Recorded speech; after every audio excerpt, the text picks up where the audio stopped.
In Cardinals franchise history, only Larry Fitzgerald has more all-purpose yards. He did it all, man.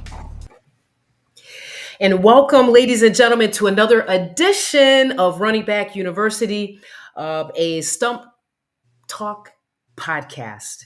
And we always like to start the show by acknowledging, recognizing, and thanking the T County Browns backers for their support.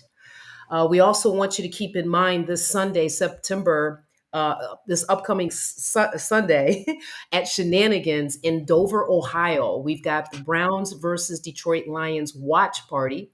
Hanford Dixon, you'll have an opportunity to win an autographed exclusive T-shirt from him, along with Felix, Hanford, Frank Stamps, and Christian Krisky. There's going to be a 50-50 raffle. So again, Shenanigans in Dover, Ohio. You definitely want to get on down and have that experience with them.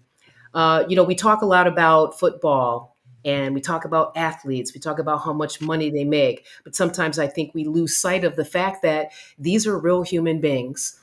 And today we learned that the former Cincinnati Bengals running back, Rudy Johnson, passed away. So before we move forward, we just want to have a moment of silence to recognize him and prayers for his family as well.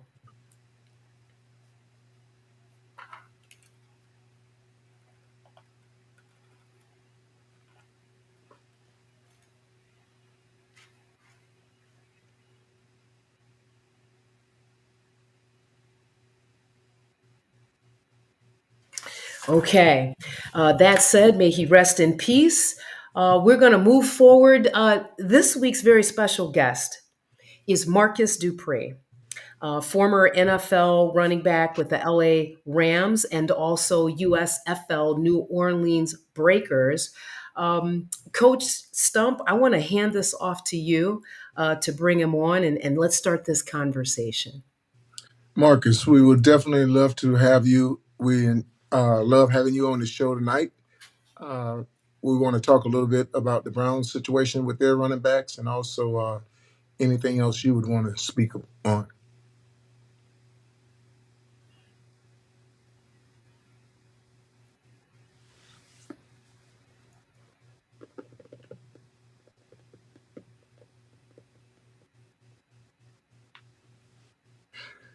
Okay, we may be having some technical difficulty. So while our producers work that out, Coach, let's jump into it. First, praise the good Lord. The Browns figured it out and got a win a couple of days ago on Sunday. What were your initial thoughts about the way that game ended?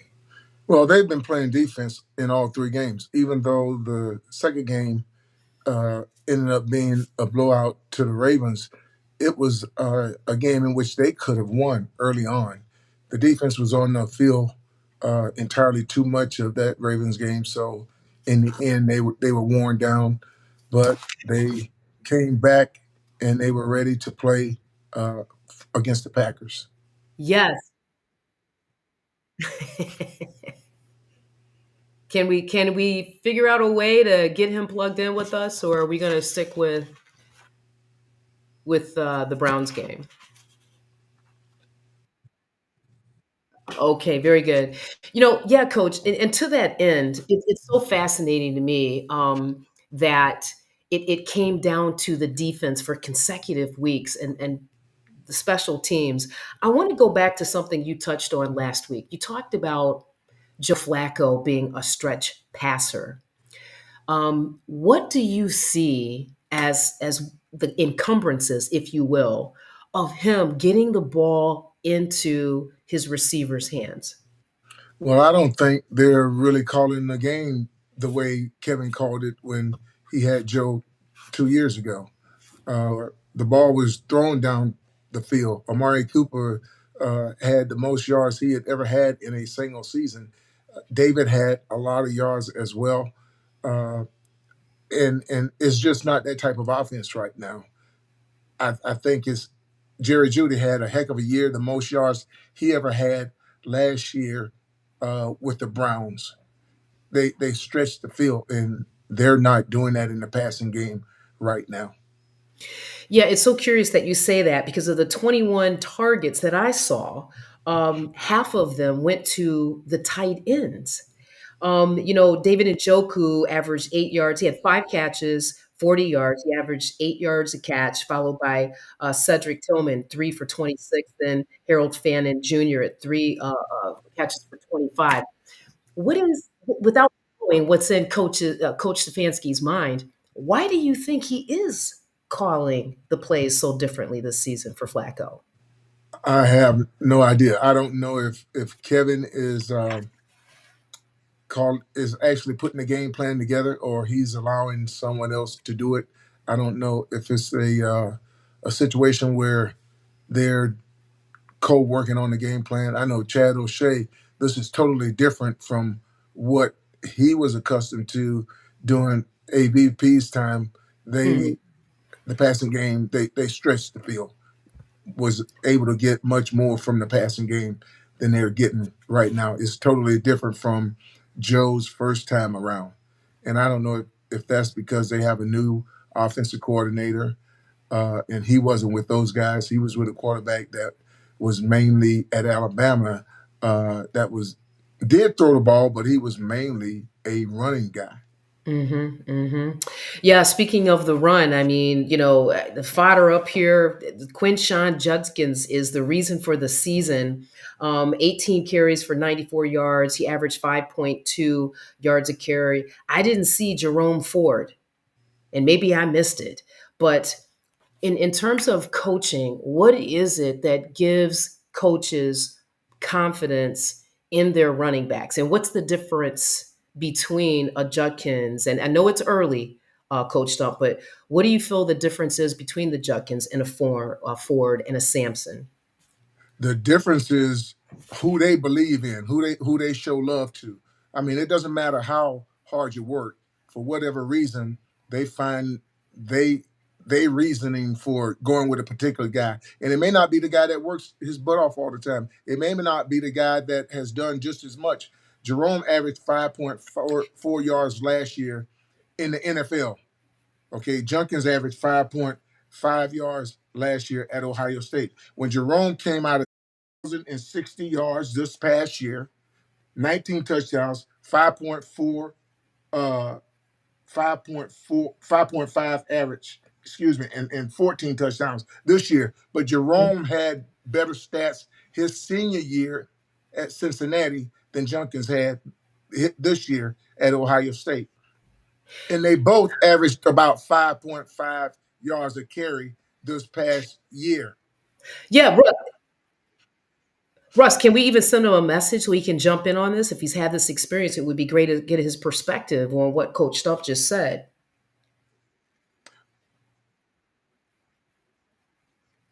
Okay. It's so curious that you say that because, and this is another question for you, Coach. Based on your time with the Browns, was the philosophy more about establishing the run first to open up the pass game, vice versa, or a hybrid? Can you speak to that? Now, Kevin ran the ball more his first year than he ever did. And I think that was simply because he was coming from Minnesota, where he had a head coach that was a defensive guy that really told him they needed to run the ball. So he was kind of, in my opinion, still hearing his voice, even though he was the head coach of the Browns. After that, it was tough to the following years. It was tough to be consistent running the football. Didn't do it a whole heck of a lot. There was times where we went in at halftime and Nick only had 6, maybe 8 carries at the most, and probably ended the game with maybe 16, 18 carries. Nick never averaged 20 carries a season during his time there with Kevin. It's so fascinating. Like, what would change that if you're having success, right, running the ball? What are the things that would cause a coach to do a 180? He just analytics for one thing. Analytics Mhm. during my time when I was there, I haven't been there for 2 years. Said if you didn't average 6 yards a carry, then there was no need in running the ball, which is totally bullcrap because it Yeah. only takes 10 yards to get a first down. And if you average 6 yards on 2 carries, that's 12 yards. But if you average 4 yards on 3 carries, that's 12 yards. That's a first down as well. So it makes no sense. Yeah, yeah. Analytics is real. I mean, we're at the advent, this age of AI, and my question for you as well is based on the little bit that we have seen of Quinshawn Judkins in the last 2 weeks, Coach Stump, can Kevin Stefanski continue to call the plays the way he is? Can he just defy logic, in my view, and stick with the kind of plays that he's calling? No, I think he's gonna pass the ball, but he needs to change it to more of a vertical Mm-hmm. passing game. Mm-hmm. I mean, Jerry Judy last year had over 1,000 yards, and now he's barely being targeted. Most Mm-hmm. of the number one receivers on teams are getting 12 to 16 targets a game. Number one guys.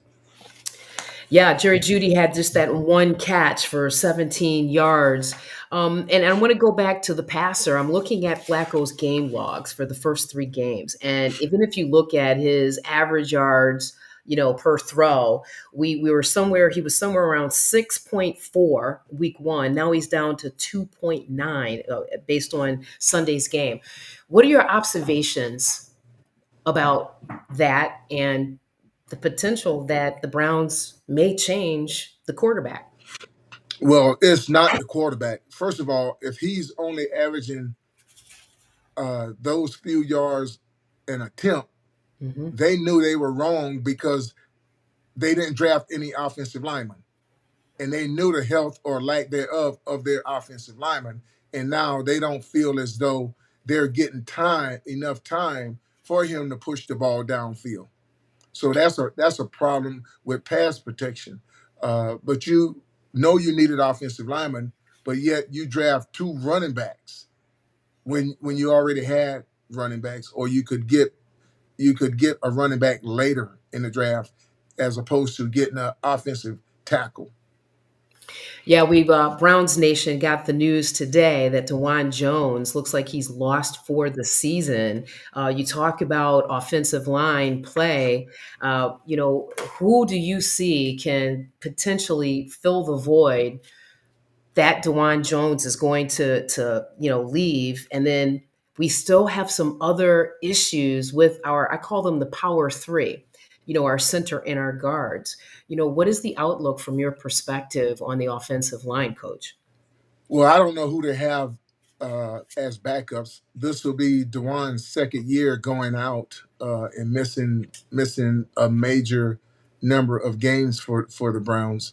Uh, there again, Coach Callahan wanted Tristan's Worth when they drafted Jed Wills, Hmm. number one, and Jed is gone. So I don't know. I don't know what Andrew or how he evaluates offensive linemen, but he definitely think he knew more than Coach Callahan, which proves he didn't when you take a look at things that have been happening to the offensive linemen and the success that the ones that Coach Callahan wanted him to draft have had. Pro Bowl uh, naps since he's been in the league with Tampa. Yeah, it's curious to me. I just, as a fan, I look and I watch the games and it just doesn't look like Joe Flacco is comfortable or confident in his protection. And I wonder how much of that is impacting just his performance on the field, or is it more like you've spoken to a few times, the types of plays that they're calling for him? Well, I think you can protect. Yeah, there's some guys that are fantastic rushers in the league, but I think the guys that they have there at Cleveland, with the help of the running backs, can give them enough time to stretch the field. So that's Joe can hold up on his own. I know Wyatt can hold his own. Ethan can hold his own.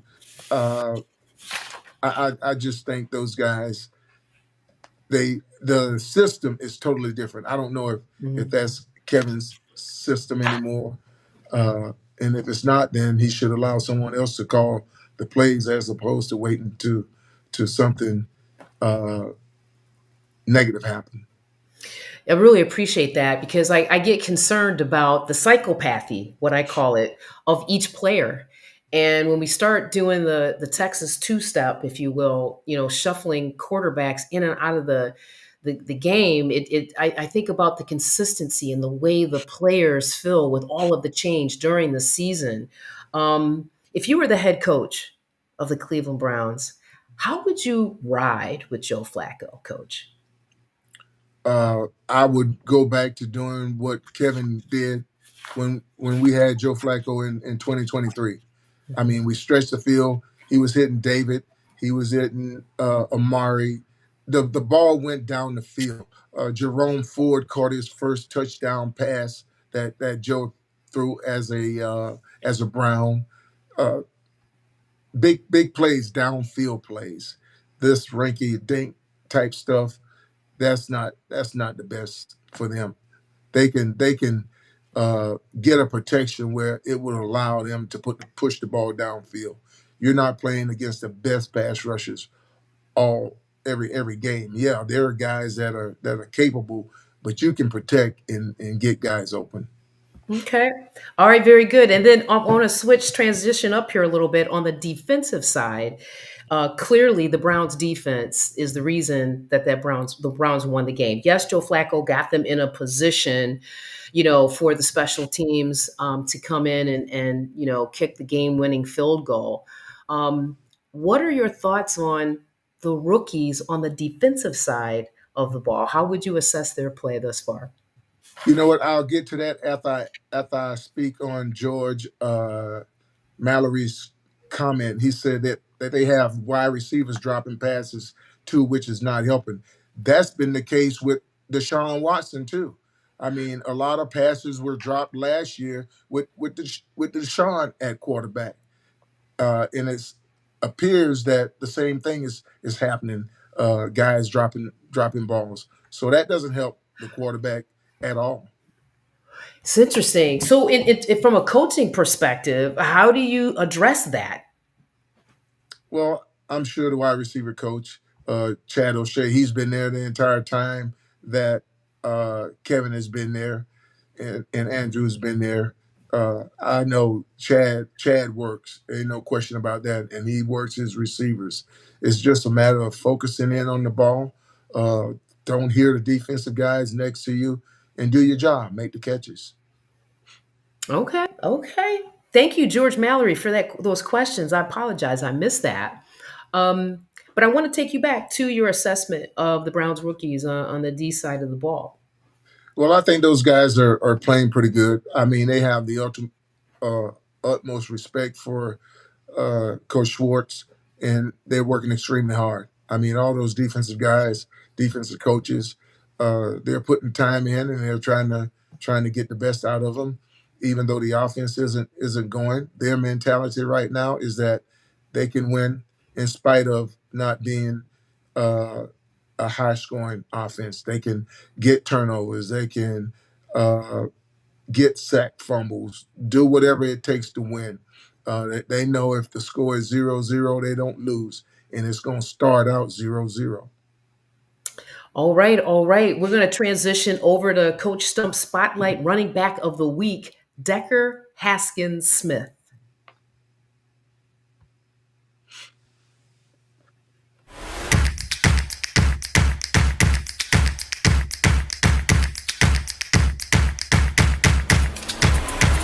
Athlete running back spotlight of the week, Decker Haskins Smith out of Notre Dame Prep in Scottsdale, Arizona. How you doing, Decker? Doing great, man. Excited to be here. Thanks for joining us today. You are our first high school athlete, high school running back to be on our show. Want to seriously So welcome to the running back spotlight of the week. Can you tell everyone your name? My name is Decker Haskins Smith. What year are you in school? I am graduating class of 2027. What's the name of your school? Notre Dame Prep High School. What's your jersey number? Number 22. Wore the number 2 for a very long time in Pop Warner, and then my freshman year of high school, I decided to wear number 20 because I really like Brian Dawkins. And then this year, I decided to switch it to number 22 because that is my favorite Bible verse in the Bible. Do you know the Bible verse off the top of your head? Yeah. Who's your favorite football player? My favorite football player is Brian Dawkins. I think his persona and the way he played really represents how I like to play the game. I do know Brian Dawkins is a big faith guy. He would knock snot out somebody and say praise Jesus. I've seen a video of him, so Yes, sir. he was a different kind of animal for sure. Position. So he will be definitely be glad to hear that. Your top 5 colleges that you like, that you just like as a fan. If you wanted to play football there, uh, what would they be? My top 5 colleges. I've really I've never narrowed that down, but I do like a couple colleges. I really like the University of Stanford. I like Kentucky. Of course, I love my hometown, Arizona State. So, I don't really have a lot that I really look forward to. But those are the 3. And I want to tell everybody this kid is, again, he's in Scottsdale, Arizona, Notre Dame Prep. I want you to say something to your teammates, Decker. This is their moment. I want to thank my teammates so much. They've always had my back through whatever I've gone through, even the injury. They've always been there for me. My line has always got my back. They always block for me, and they always show love and support. I think I got a lot of teammates out there that work real hard and that are dogs, and I think we all come together through our faith, and that's what makes us such a great team. All right, that was running back Decker Haskins Smith. Sounds like he's got his head on straight and has a really bright future. All right, so listen, I want to do a circle back. Do we have Mr. Dupree back with us? No, Mr. Dupree, we'll have to have him back soon on the show. Coach, we've got the Detroit Lions coming up next week. When you look at that game, what do you feel the Browns could take from the victory versus the Packers and really lean into this coming week? They can take the play of the defense and hopefully contain the Lions somehow. The Lions, they dismantled the Ravens last night, and they're not coming in feeling sorry that the Browns have issues right now. They're going to definitely come in with an attitude. They lost a lot of their coaches this past year. Mm-hmm. Some of them went to the Bears, and they went there and they handled the Bears pretty good. And then to be able to go to Baltimore and take care of the Ravens was just outstanding. And they're looking to continue that drive because they're working and believing in what the head coach preaches. The only ones that matters are the guys that's in that locker room. The coaches that were there that helped them to do things was great while they were there. But when they went off to Chicago, Detroit went there and they handed them, even though no one probably knows more about Detroit than those coaches in Chicago, Mm-hmm. they handed them a good butt whooping. Yeah, that defense had 7 sacks? They sacked Lamar 7 times. Again, we've just got the news today that DeJuan Jones is out. Like, this is a real moment for the offense, the offensive line, the quarterback, the running backs. How concerned from an injury perspective are you about that?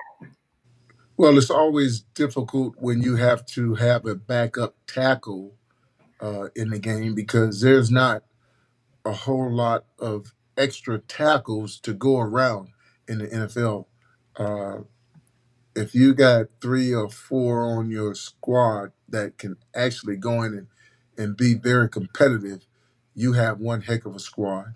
That's a valuable uh, position, especially with the money that the teams are paying these quarterbacks to protect them. So those guys go quickly.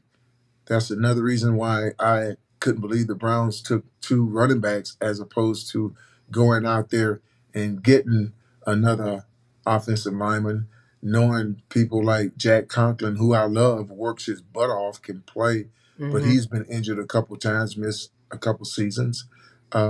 And everybody on that offensive line, for the most part, have missed time due to injuries, but they thought it was wiser to pick 2 running backs as opposed to take an offensive line that I'm sure one of those linemen are starting somewhere in the league right now. Yeah, yeah. Thank you for that, Coach. Do we have Mr. Dupree back? Did I just see him back on?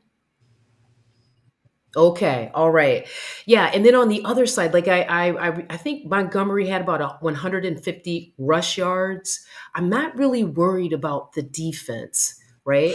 What my takeaway just as a fan last night was the time of possession may be tilted towards the victor, but then we had Derrick Henry and even with that, Coach, for me, the single question is, can the offensive line protect Joe Flacco? Can they protect him? I They're going to have their problems. It's no question about it. Uh, Detroit got guys that can rush the passer. They got guys that can cover. In the passing game right now has been minimal, dismal, really, for the Browns. Not really stretching the field. It's going to be tough. All right, and this is a perfect segue. I want to give a shout out to the Gridiron Insight, who's listening from Mississippi. And now, without further ado, we have another Mississippian that's joining us, Marcus Dupree. How are you doing, sir? I am blessed and glad to wake up this morning. Right on, Absolutely. right on. So you've probably heard some of the talking points that Coach Stump and I covered. I mean, No, based I on did not. I oh, wasn't you did on. not. I did Okay, Yeah, not. we could hear him, Sapphire, but he couldn't hear us. got you. So first, share with everyone what you have going on right now. Wow, he went offline. Oh wow, okay. I don't know what happened. All right, so we lost him, or is he trying to? There he is. I don't know. It keeps timing out for some reason. No worries. Share with everyone what you have going on right now, sir. Right now, we're working on some camps called with the Hall of Fame. We're calling it the Hall of Fame Academy, and we're setting up different locations across the country: Austin, Oklahoma, Mississippi, Detroit, Buffalo, Atlanta, Orlando, and also we're going to have girls flag football camp too. So we're looking forward to doing that. So Nice. In those same areas definitely of in the the same country? areas. And we're going to do it just a little bit different than what other camps do. We're going to bring the kids and the parents into the classroom, teach the parents what the kids should be doing, teach the kids and the parents about eating right. You just can't keep running to McDonald's and think your kid going to be an all-star athlete. You just can't feed them pizza. So we're going to teach them about eating, working out, NIL. We're gonna have some guys come in and talk about financial literacy. We got all this NIL money going on, and kids are just blowing it. So they need to. They're making enough money now. Stop. I wish we was getting that money now, uh, Absolutely. they're getting this money. And they kind of blowing it. Then you got all these, you know, country agents out there running around trying to think they big time and they robbing the kids. So we want to teach a little bit about everything. We're gonna spend more time in the classroom than on the field. And also when we go on the field, we're gonna also film it And so that way, the next day we can come in and teach the kids and teach the parents what they should be doing and what they shouldn't be doing. Sounds like a phenomenal, holistic approach. And how can people find out more information about the Hall of Fame Academy? Well, just go to the Hall of Fame Academy.com or go to Hall of Fame on Twitter, or X, Twitter. Okay, one more time so that people can hear it. Let's go to the Hall of Fame.com and then go to Twitter or X, the Hall of Fame Academy. Excellent, excellent. Okay, so with the balance of the time we have left, I wanted to get your insights on Quinshawn Judkins. He's a rookie running back with the Browns. And you're talking about your work with youth and just setting them up for the best success. He had a great running game on Sunday, about 100 yards. He's coming out of college. Now he's a professional running back, and Browns Nation is loving him right now. Share your thoughts on the ways that you would coach him in terms of making the transition from college to professional football. Well, actually, I don't know anything about him because I don't keep up with the Browns. I'm sorry. I keep up with the Saints and the Rams, but just in general, you just got to approach it as a business. You got to go to work just like any other person would go to 8 to 5 and just do your job and handle it as a business. It's a game, but it's not a game. Mm-hmm. Mm-hmm. Okay, so let me ask you this then. We have a lot going on in Browns Nation as usual. There's questions about who the quarterback's going to be. We've got injuries on the line. In terms of a running back psychopathy, how much does that impact the way the game is approached from the perspectives that you just shared? Well, at the end of the day, you got to run the ball. You got to start at the front. It's just like building a house. You got to start with the foundation, and you got to start with the meat and potato guys. If you ain't got no offensive line to protect your quarterback and protect your running back, you might as well call it a day. All right, all right. Coach Stump, I want to give you some space to ask some questions. Well, Marcus, during your time at OU, y'all ran the ball. Yes. When you got in the league, y'all ran the ball. Yeah. With the Browns, they don't know if they want to run. They don't know if they want to pass. I mean, that's the biggest problem. A running game, a guy has to be able to get in a flow. The offensive line, they have to be able to get in a flow of run blocking and not sitting back being passive all the time, pass blocking. Like you said, you don't know much about the Browns. You don't watch them. You're team other teams, but just the philosophy of running the ball. Coaches, for the most part, they showed a belief in you that you was going to get it done. And I think everything like you're saying about the camps, showing the young men and young ladies what's expected and how to practice, how to take care of their bodies. When you show somebody that you believe in them, I think they tend to be pretty successful. Yes. It definitely. That's kind of what happened with me at Oklahoma. I didn't start to the 5th ball game, and so Coach Fisher was kind of like, I don't know, he's a freshman, blah blah blah, and I come there to play. It don't care if I was a freshman or still in high school. I was built and trained to come in there and play and do the best job I could possibly do to win, and I like winning. So I knew once they let me in the game and gave me the ball, and like I say, back then we wasn't passing the ball a lot. So today's guys are used to backing up a lot instead of practicing more going forward and hitting people. So I think that has a lot to do with it too. We got this pass happy offense, and same thing in college. These guys are steady backing up more than they are going forward. So that's going to affect the running game. If you're not used to going and attacking people, then I think that's going to have a big problem. That's going to cause you to have a big problem in the game. Yeah, and I think, what the Browns fail to realize is that the moves they make, the way they treat people, has a adverse effect on players. Those guys, they are around one another every day. They know who should be and shouldn't be playing, Exactly. and it's not politics with the players. Right. They want to see the best guys playing.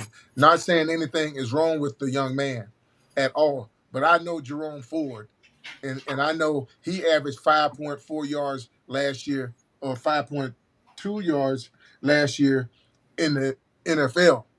And this young man, Junkins, averaged 5.4 yards at Ohio State. Yeah, I know that's big time football, but when Jerome gets over 800 yards a carry, and now all of a sudden you want to replace a guy who was probably one of the better uh, spots on the offense, but you don't do anything for the offensive line, which was beat up and broke down last year, and now they have the same issue. That's a lack of learning from the past. Hey, it's just like I said, it's just like building a house. If you don't put the foundation down right, sooner or later you're gonna have a crack, and the house gonna topple over. So you got to build your foundation with the meat and potato guys, the offensive line, the defensive line. I take a look at Oklahoma. Their defensive line is awesome, and that defense wins championships. So once again, you got to start at the foundation and work your way up. And Marcus, that's the thing right now.